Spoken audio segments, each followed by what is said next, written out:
Donald Trump যে ভারতীয়দেরকে America থেকে ভারতে ঘুরিয়ে পাঠাইলো পায়ে শিকল দিয়ে হ্যান্ডকাপ দিয়ে প্লেনে করে নিয়ে এসেছে ভারতে।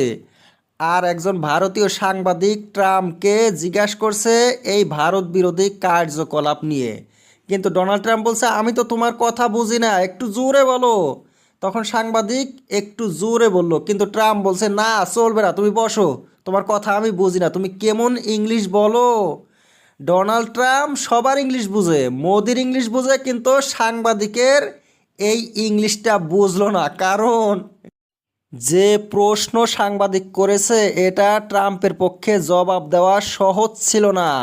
ট্রাম্প একদম খারাপ কাজ করছে ভারতের বিরুদ্ধে।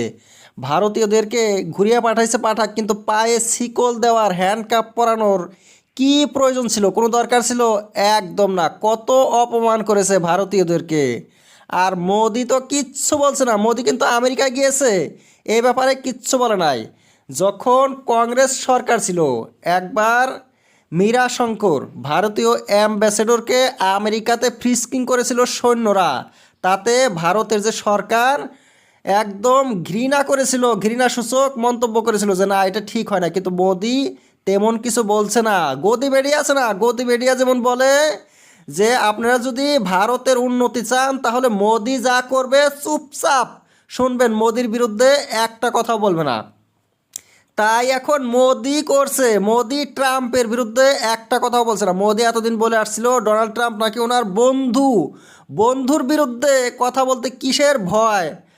হয়তো ভিসার বা সিটিজেনশিপের কোনো সমস্যা ছিল, সেটা তো মোদি ট্রাম্পকে বলতে পারতো এগুলো আমরা সমাধান করব, ভিসার প্রবলেম, সিটিজেনশিপের প্রবলেম, এটা সমাধান করব। কিন্তু মোদি কিচ্ছু বললো না। আমেরিকায় গেল এত টাকা খরচ করে, আমাদের দেশে দিন হইলে আমেরিকায় হয় রাত। এই দূর দেশে যে যায় ঘাস কাটার জন্য যায় না, যদি ভারতের এইগুলো সমস্যার কথাই না বলে আর কোন শরমে যায়? ইনভাইটই করে নাই মোদিকে ট্রাম্প যখন শপথ গ্রহণ করলো। আর আমেরিকায় কি পেয়েছে মোদি? এত দূর দেশে ভারতের এত টাকা খরচ করে ঘুইরা ঘুরে যেতে হয়। ডোনাল্ড ট্রাম্প কয়বার এসেছে আমেরিকা থেকে ভারতে? মোদি যে এত কয়বার গিয়েছে।